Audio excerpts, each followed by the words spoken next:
آپ سن رہے ہیں ایک دلیر بہادر جنگجو جرنیل سلطان صلاح الدین ایوبی کی زندگی کی مکمل داستان، جس نے اسلام کے پرچم دنیا کی ہر چھوٹی اور بڑی چوٹی پر لہرائے۔ تو ویڈیو کی طرف چلتے ہیں۔ پھر جب اندلس کا شہزادہ ندامت سے سر جھکائے ہوئے دربار میں داخل ہوا تو سلطان نور الدین محمود زنگی کے ہونٹوں پر فاتحانہ تبسم ابھر آیا۔ یہ تبسم شہزادہ گارنیٹ کی اسیری پر بھی تھا اور اس شاہ سوار پر بھی جو اس جنونی صلیبی کو گرفتار کر کے لایا تھا۔ یہ مسلم شاہ سوار کوئی اور نہیں تھا، سلطان نور الدین محمود زنگی کا مصائب خاص یوسف صلاح الدین تھا۔ جب شہزادہ گارنیٹ اور اس کی ماں لوزی کے فیصلے کا وقت آیا تو سلطان نور الدین محمود زنگی کے تمام سرداروں نے بیک زبان کہا، ان دونوں فتنہ گروں کو سرعام قتل کر دیا جائے اور ان کی لاشیں صلیبیوں کی عبرت کے لیے شہر کے چوراہے پر لٹکا دی جائیں۔ صرف یوسف صلاح الدین ہی تھا جس نے سرداروں کے اس متفقہ فیصلے سے اختلاف کرتے ہوئے کہا، ان دونوں کی لاشیں چوراہے پر لٹکا دینے سے یہ عبرت کا یہ تماشا زیادہ سے زیادہ شام تک ختم ہو جائے گا۔ میری رائے میں اس تماشے کو اتنا طول دیا جائے کہ صلیبی قوم روزانہ اس عبرتناک منظر کو یاد کرے اور اپنی شکست اور بربادی پر ہر گھڑی آنسو بہاتی رہیں۔ یوسف صلاح الدین کی تجویز سن کر تمام سرداروں نے بڑی حیرت سے ان نوجوانوں کی طرف دیکھا جس نے شہزادہ گارنیٹ کو گرفتار کر کے اپنا پہلا جنگی کارنامہ سر انجام دیا تھا۔ ان سرداروں میں نجم الدین ایوب اور اسد الدین شیر کو بھی شامل تھے۔ خود سلطان نور الدین محمود زنگی کی آنکھوں سے بھی ایک سوال نمایاں تھا کہ آخر کس طرح اس عبرتناک منظر کو طول دیا جائے۔ ہم اہل ایمان ہیں، اس لیے اپنے دشمن کی لاشوں کی بھی بے حرمتی نہیں کرتے۔ یوسف صلاح الدین نے انتہائی باوقار لہجے میں عرض کیا، بہتر یہی ہے کہ جو سیلن ثانی کی طرح ان ماں بیٹوں کو بھی حوالہ زندہ کر دیا جائے، پھر جب تک یہ دونوں زندہ رہیں گے وہ عبرتناک تماشا بھی اپنی تسلسل کے ساتھ جاری رہے گا۔ سلطان نور الدین محمود زنگی نے اپنے مصائب خاص کی اس تجوید کو پسند فرمایا اور ان کے ہونٹوں پر مسکراہٹ ابھر آئی۔ نجم الدین ایوب اور اسد الدین شیر کو کا سر فخر سے بلند ہو گیا۔ یوسف صلاح الدین صرف شجاعت ہی نہیں، فہم و فراست میں بھی اپنے ہم عمروں سے بہت آگے تھا۔ میں سلطان عادل سے ایک اور بات عرض کرنا چاہوں گا۔ مختصر سے سکوت کے بعد یوسف صلاح الدین نے دوبارہ لب کشائی کی، ان دونوں ماں بیٹے کو ایک جلوس کی شکل میں خاص طور پر عیسائی بستیوں سے گزارا جائے تاکہ ان کے دلوں پر اہل ایمان کی ہیبت قائم ہو، تاکہ ان کے دلوں میں پیدا ہونے والی سرکشی اور بغاوت کے جذبات فنا ہو جائیں، یا پھر کم سے کم اتنے سرد پڑ جائیں کہ باہر سے آنے والی صلیبی ہوائیں انہیں مزید نہ بھڑکا سکیں۔ سلطان نور الدین محمود زنگی نے سر دربار یوسف صلاح الدین کی ذہانت کی تعریف کی اور پھر ملکہ لوزی اور شہزادہ گارنیٹ کو دوسرے عیسائی قیدیوں کے ساتھ اپنے بڑے بھائی سلطان سیف الدین غازی کے پاس بھیج دیا اور خود حلب کی طرف روانہ ہوا۔ اسی زمانے میں زنگی خاندان کے شامی مقبوضات میں عیسائیوں نے عام بغاوت کر دی اور جگہ جگہ فتنہ فساد کی آگ بھڑکا دی۔ اس شور کی وجہ بھی ایک فتنہ گر راہب سینٹ مارلو تھا۔ سینٹ برنارڈ کی شرمناک اور عبرتناک موت کے بعد سینٹ مارلو نے قسم کھائی تھی کہ وہ اپنے مذہبی پیشوا کے مقدس مشن کو جاری رکھے گا۔ اپنی اس مذہبی تحریک کو جاری رکھنے کے لیے ایک نیا طریقہ اختیار کیا تھا۔ جب عیسائی قوم اپنی عبادت کے لیے گرجا گھر میں جمع ہو جاتی تو سینٹ مارلو کے حکم پر عبادت گاہ کے تمام دروازے بند کر دیے جاتے، پھر وہ عیار راہب عبادت کے نام پر جمع ہونے والے سادہ دل عیسائیوں کو لعنت اور ملامت کرتے ہوئے پرجوش تقریر کیا کرتا، تم سے یسوع مسیح اس قدر ناراض ہیں کہ مقدس بیٹے کی حالت غضب کو الفاظ میں بیان نہیں کیا جا سکتا۔ یہ کہہ کر فتنہ گر راہب کچھ دیر کے لیے خاموش ہو جاتا تاکہ وہ اپنے مخاطبین کے دلی کیفیات کا مشاہدہ کر سکے۔ اپنے مذہبی پیشوا کی زبانی یسوع مسیح کی غیظ و غضب کی بات سن کر عبادت کے لیے جمع ہونے والے عیسائی خوف زدہ ہو جاتے۔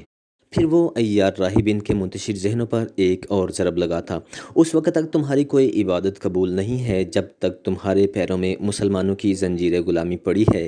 اس زنجیر غلامی کو کیسے کاٹا جائے؟ گرجا میں موجود عیسائی بے قرار ہو کر پوچھتے، اس کا ایک ہی علاج ہے کہ تم مسلمانوں کے خلاف بغاوت کر دو۔ سینٹ مارلو بڑی مکاری کے ساتھ صلیبیوں کو ورگلاتا، سلطان عماد الدین زنگی کے دونوں بیٹے نااہل اور ناکارہ ہیں، بس تمہیں تھوڑی سی ہمت درکار ہے، اپنی شمشیر تیرے بے نیام کرو اور جہاں بھی کوئی مسلمان نظر آئے اسے بے درے قتل کر دو۔ پھر جیسے ہی انتشار پھیلے گا بالڈون ثالث کی فوجیں تمہاری امداد کو آ جائیں گی۔ دراصل اس سازش کی جڑیں یروشلم میں تھیں۔ بالڈون ثالث کے ایما پر سینٹ مارلو شام کے علاقے میں داخل ہوا تھا۔ اس سازش کا ایک ہی مقصد تھا کہ سلطان نور الدین محمود زنگی اور سلطان سیف الدین غازی کے مقبوضات خانہ جنگی کے لپیٹ میں آ جائیں۔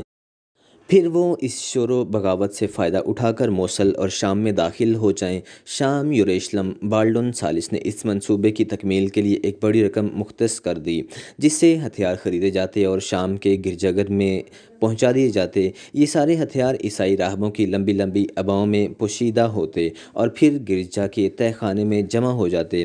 پھر ان ہتھیاروں کو بڑی رازداری کے ساتھ رات کے اندھیرے میں ان توانا عیسائیوں کو دے دیے جاتے جو جنگی صلاحیت رکھتے تھے۔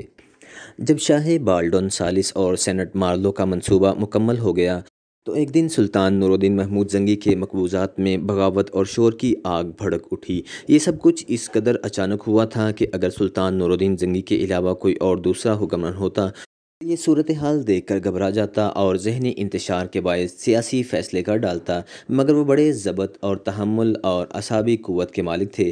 سلطان عادل نے اپنے معتمد سالاروں نجم الدین ایوب اور اسد الدین شیرکو کو حکم دیا کہ وہ ریاست کی سرحدی علاقوں کی مکمل ناکہ بندی کر دیں تاکہ کوئی باغی فرار ہونے میں کامیاب نہ ہو سکے۔ یہ بڑی حیرت کی بات تھی کہ نجم الدین ایوب کے مقابلے میں اسد الدین شیرکو اپنے بھتیجے یوسف صلاح الدین سے زیادہ محبت کرتا تھا، اور یہی وجہ تھی کہ اسد الدین شیرکو مارکا آرائی میں یوسف صلاح الدین کو اپنے ساتھ رکھتا تھا۔ اس بار بھی ایسا ہی ہوا۔ شیرکو یوسف صلاح الدین کو لے کر شامی سرحدوں پر پہنچ گیا۔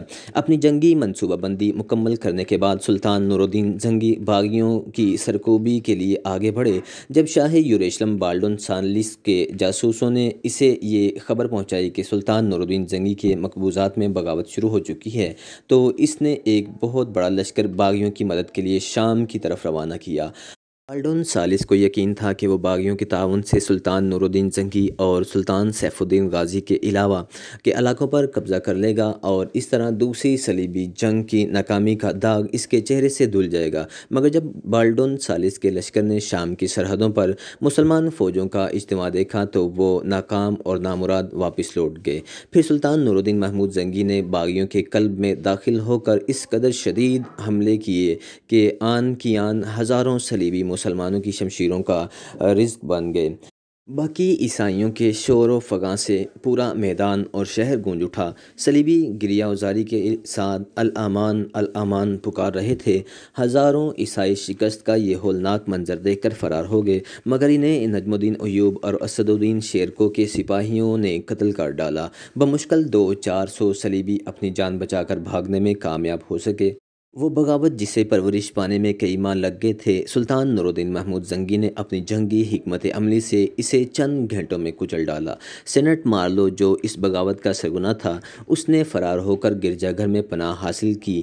اس کے ساتھ اس کے چند خدمتگار بھی تھے۔ مسلمان سپاہی چاہتے تو عیسائیوں کی عبادت خانے میں داخل ہو کر اس فتنہ گر راہب سینٹ مارلو کو گرفتار کر لیتے، مگر اہل ایمان اپنی جنگی قوانین سے مجبور تھے۔ سلطان نور الدین محمود زنگی کا حکم تھا کہ جنگ کے دوران تمام گرجا گھر محفوظ رہیں گے اور کچھ عیسائی بھاگ کر اپنی عبادت خانے میں پناہ حاصل کر لیں تو ان سے بھی کوئی تعارض نہ کیا جائے۔ یہی وجہ تھی کہ اتنی بڑی بغاوت کے قیادت کرنے والا سینٹ مارلو بھی ابھی تک زندہ تھا اور محفوظ بھی۔ مسلمان سپاہیوں کے ایک مختصر سے دستے نے آگے بڑھ کر اس کے گرجا گھر کا محاصرہ کر لیا جس میں سینٹ مارلو روپوش تھا۔ فوری طور پر اس واقعے کی اطلاع نور الدین محمود زنگی کو دی گئی۔ سینٹ مارلو کا جرم ناقابل معافی تھا۔ سلطان عادل گہری سوچ میں ڈوب گئے اور وہ اس فتنہ گر سے ہمیشہ کے لیے نجات حاصل کرنا چاہتے تھے، اور یہ کام ذرا بھی مشکل نہیں تھا۔ چند سپاہی گرجا گھر میں داخل ہوتے اور سینٹ مارلو کو پکڑ کر سلطان نور الدین زنگی کی خدمت میں پیش کر دیتے، مگر اہل ایمان اپنے اصولوں سے مجبور تھے۔ آخر سلطان عادل کی ذہنی کشمکش کو یوسف صلاح الدین نے اپنی ذہانت سے دور کیا۔ آپ اپنے ایک غیر مسلح سپاہی کو عیسائیوں کی عبادت خانے میں بھیجیں۔ وہ سپاہی سینٹ مارلو کو سلطان عادل کی خدمت میں حاضر ہونے کا حکم دے۔ یوسف صلاح الدین نے اپنی تجویز کی وضاحت کرتے ہوئے کہا، اگر اس نے میرا حکم ماننے سے انکار کر دیا تو سلطان نور الدین محمود زنگی کے لہجے سے تشویش جھلک رہی تھی۔ وہ عیار فتنہ گر ایسا ہی کرے گا کیونکہ وہ میرے سامنے پیش ہونے کا سزا خوب جانتا ہے۔ یہ کہتے کہتے سلطان نور الدین محمود زنگی کے چہرے سے شدید غصے کا رنگ جھلکنے لگا۔ پھر آپ اس مکار انسان پر خوراک اور پانی بند کر دیں۔ یوسف صلاح الدین نے دوسری تجویز پیش کرتے ہوئے کہا، اگر گرجا گھر میں کھانے پینے کا کچھ سامان ہوا بھی تو وہ 2-4 دن میں ختم ہو جائے گا۔ پھر وہ لوگ بھوک و پیاس سے مجبور ہو کر خود ہی عبادت خانے سے باہر نکل آئیں گے اور اپنے آپ کو سلطانی سپاہیوں کے حوالے کر دیں گے۔ بالفرض محال سینٹ مارلو خود کو گرفتاری کے لیے پیش نہیں کرتا تو خالی شکم اور خشک گلا دونوں مل کر اسے مار ڈالیں گے۔ اس طرح آپ کی ذات گرامی پر بھی ایک پادری کے قتل کا الزام بھی نہیں آئے گا۔ اگر ابھی تک آپ نے اس چینل کو سبسکرائب نہیں کیا تو سبسکرائب کریں، ویڈیو کو لائک، شیئر اور کمنٹ ضرور کریں۔